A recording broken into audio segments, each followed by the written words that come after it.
नमस्कार, times of Swaraj में आप सबों का स्वागत है। मैं हूं संतोष सिंह और आज हम टाइम्स ऑफ स्वराज में बात सेवा निरंतरता को लेकर आज बिहार विधान परिषद में जमकर बवाल मचा है। यूं कहे तो नवल किशोर यादव ने इस मुद्दे को लेकर सरकार को सिर्फ आईना ही नहीं दिखाया, सरकार को यह करने पर विवश कर दिया, यह कहने पर विवश कर दिया कि हम इस पर विचार करेंगे। कल तक सरकार इस मुद्दे पर बात करने को तैयार नहीं थी। कल तक इस मुद्दे पर उठाए गए हर सवाल को शिक्षा मंत्री सिरे से खारिज कर दे रहे थे। लेकिन आज नवल किशोर यादव ने जब उनकी घेराबंदी शुरू की, जब नवल किशोर यादव ने एक्ट और के सहारे पोस्टमार्टम करना शुरू किया, तो आखिरकार कहा कि हम विचार कर रहे हैं। लेकिन सदन में मंत्री का कही गई बात हमें लगता है कि एक शुरुआत है निरंतरता को लेकर, और ये लड़ाई लंबी जरूर चलेगी, लेकिन शिक्षकों के पक्ष में ये फैसला आएगा। ये सरकार के आज के रुख से बहुत कुछ परिलक्षित हो रहा था। वजह भी है हाई कोर्ट की वो फटकार, जिस फटकार से सरकार की चूल तो जरूर हिल गई है। जरा देखिए दोनों के बीच किस तरीके से नवल किशोर यादव ने किस गवई अंदाज में तर्क के सहारे एक आईपीएस अधिकारी, सीनियर आईपीएस अधिकारी से मंत्री के रूप में आज जब आमने सामने हुआ, तो एक समय के बाद मंत्री पूरी तौर पर विवश हो गए और इस बात को स्वीकार करने को कह सकते हैं कि विवश हुए कि नहीं ठीक है, हम इस पर पुनर्विचार कर सकते हैं।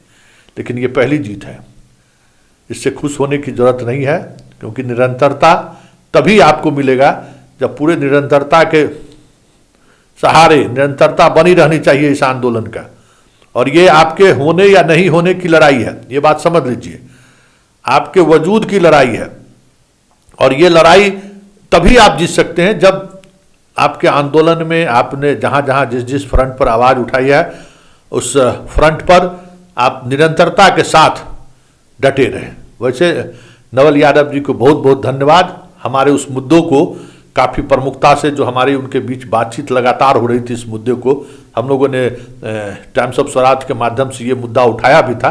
लेकिन आज सदन में नवल यादव ने इस मुद्दे को जिस तरीके से रखा है, अब देखना यह है कि सरकार तो वहाँ झुक गई है, अब हमारे एसीएस क्या करते हैं। वैसे हाईकोर्ट की फटकार के बाद एसीएस को भी दिन में तारे दिखने से लगे हैं। जरा सुनिए दोनों के बीच जबरदस्त वो डिबेट, जिस डिबेट में अंततः सरकार को झुकना पड़ा है। जरा सुनिए नवल किशोर यादव और शिक्षा मंत्री सुनील कुमार के बीच आज विधान परिषद में क्या हुआ है। मेरा प्रश्न यह है मोटा मोटी कि आपने जो बीपीएससी टीचर है उसको सीनियर बना दिया, और जो सक्षमता परीक्षा नियोजित शिक्षक ने दिया उसको आपने जूनियर बना दिया।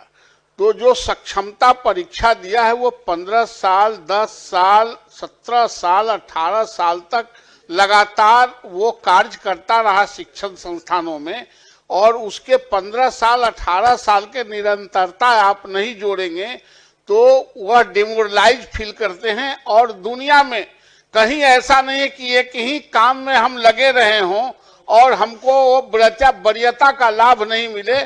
मैं माननीय मंत्री से आग्रह करना चाहता हूं कि जो नियोजित शिक्षक हैं और जो सक्षमता पास किए हैं उनको उनके सेवा काल का जो जितना वर्ष तक उन्होंने स्कूलों में पढ़ाया है उसको उसमें जोड़ते हुए सीनियर बनाया जाए। सरकार का इस पर क्या कहना है? एक मिनट पूछिए।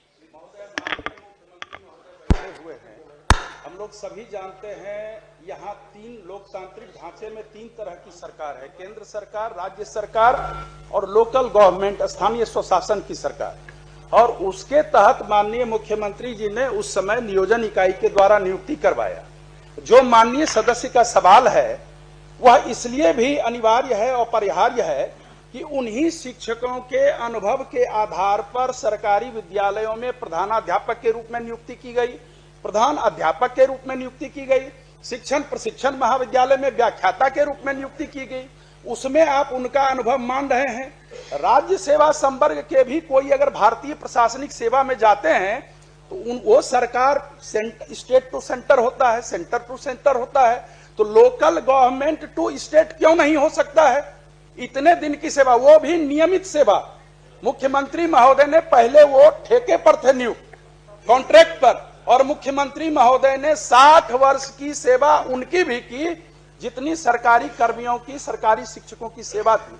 तो मुझे नहीं लगता इसमें कोई विवाद है। विभाग द्वारा यह विवाद जरूर पैदा किया जा रहा है, शिक्षकों में असंतोष बनाया जा रहा है, पठन पाठन का कार्य प्रभावित हो रहा है। इसीलिए इसमें मंत्री महोदय आप एक बार समीक्षा करें और सरकार के संवैधानिक स्वरूप को देखते हुए जो माननीय सदस्य का प्रश्न है उसके अनुरूप उनको यह हकदारी मिलनी चाहिए। माननीय सभापति महोदय, जहाँ तक शिक्षकों के वेलफेयर का प्रश्न है या फिर शिक्षा जगत में जितनी सुधार हुए हैं, अगर उसमें डिटेल में जाएंगे समय लगेगा, लेकिन यह कहना कि शिक्षकों के विरुद्ध है सरकार या उनका ख्याल नहीं रख रही है, सही नहीं है। लेकिन जो कॉन्स्टिट्यूशनल पोजीशन है, हम निश्चित रूप से आपके प्रस्ताव पर विचार करेंगे, लेकिन जो कॉन्स्टिट्यूशनल पोजीशन है वो भी माननीय सदस्य जान जाएं। स्थानीय निकाय शिक्षकों की नियमावली भारत के संविधान के अनुच्छेद 243(6) के तहत अधिसूचित की गई है, जो राजकर्मी श्रेणी के तहत नहीं होते हैं। तो ये कॉन्स्टिट्यूशनल पोजीशन है, लीगल पोजीशन है। उसके बावजूद भी मैंने कहा कि हम उस पर विचार करेंगे, लेकिन जहाँ तक लीगल पोजीशन और कॉन्स्टिट्यूशनल पोजीशन की बात है, सरकार उस पर सही है और जो हमारा विभाग है वो भी सही है। किसी को तंग तबाह करने के ख्याल से इस तरह की कोई मंशा नहीं है। हम लोगों ने तो जहाँ तक हो सका है शिक्षकों के हित में सारी कार्रवाइयाँ की हैं।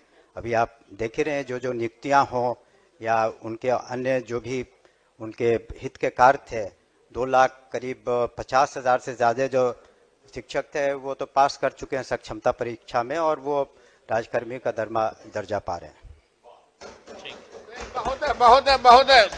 महोदय हम भटक गए। मैं यह संजीव जी ने भी कहा कि आपने हेडमास्टर बनाया तो उसकी वरीयता को काउंट किया कि नहीं? आप बीपीएससी में सरकार ने एक योजना लाई कि नियोजित शिक्षकों को हम परमानेंट करके राज्यकर्मी का दर्जा देना चाहते हैं। आप दिए, वो परीक्षा दिया, लेकिन उसका पोंछ काट देने का आपने तो नहीं कहा था कि आपका जो पोंछ लगा हुआ है 18 साल का, 20 साल का, वो हम काट देंगे। और सरकार नियुक्त की थी, चाहे वो जिला में जिला परिषद का हो या कॉरपोरेशन में हो, जहां कहीं भी जहां कहीं भी नियुक्ति हुई है महोदय, वो सरकार के आदेश पर हुआ है। 60 साल तक आपने उसको रखने का वादा किया इसी सदन में। हम सिर्फ यह चाहते हैं कि जो 18 साल 20 साल से काम कर रहे हैं उनकी सेवा निरंतरता उसमें जुटनी चाहिए। यह यूनिवर्सिटी एक्ट में भी है, दुनिया में ऐसा नहीं होता है कि एक ही काम कर रहे हैं, हम प्रमोशन के लिए छलांग करने जा रहे हैं बीपीएससी में देकर टेस्ट कराने, तो हमारा पोंछिए काट दीजिए। इसलिए महोदय मैं पुनः यह कहता हूं कि उनकी जो सेवा निरंतरता है उसमें जोड़ी जाए। अनुभव, जितने दिन का अनुभव है, और आज अभी यूनिवर्सिटी सर्विस कमीशन के पूर्व चेयरमैन बैठे हुए हैं और वर्तमान चेयरमैन भी बहाली कर रहे हैं। आप दूसरे कॉलेजों को, एफिलिएटेड कॉलेजों के 10 साल और 5 साल का आप काम करने का अनुभव जोड़ रहे हैं कि नहीं? आप उस पर आप अंक दे रहे हैं कि नहीं? ये दुनिया में ऐसा ही चलता है। एक अलग रूप से इसको प्रताड़ित करने के दृष्टिकोण से जो जूनियर आज बहाली हुआ है उसके कलेजा पर, आप सीनियर के कलेजा पर बैठा देंगे तो शिक्षण संस्थानों में इसका असर पड़ता है। इसलिए महोदय मेरा आग्रह है कि उनका जो अनुभव का लाभ है उसमें जुटे। यह इस पर सरकार क्या कहती है?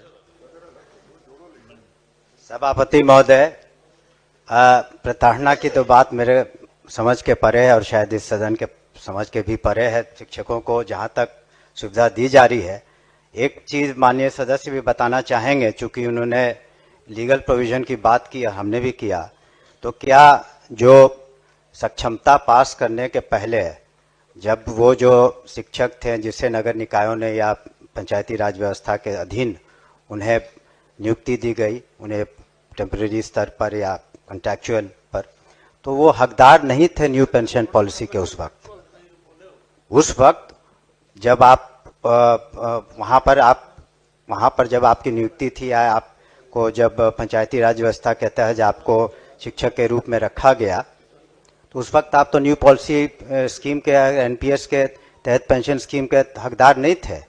हकदार अब आप हुए हैं अब से, जबकि आप राज्यकर्मी का दर्जा पा लिए हैं तब। तो इसलिए प्रताड़ना की कहाँ से बात हो रही है? वो तो उनके सुविधा के लिए हम लोग ने सक्षमता परीक्षा की और उसको हम लोगों ने राज्यकर्मी का दर्जा दिया। माननीय मुख्यमंत्री जी ने बिल्कुल उनके तरफ संवेदनशील रुख अपनाया है। जहाँ तक ये प्रश्न है, उन्होंने कहा कि सेवा जो उन्होंने दी है राज्य को और अपने अपने संस्थाओं में, उस पर हम विचार जरूर कर लेंगे, लेकिन कानूनन रूप से इसकी बाध्यता नहीं है, लेकिन फिर भी हम संवेदनशील होकर उस पर पुनः विचार करेंगे। धन्यवाद।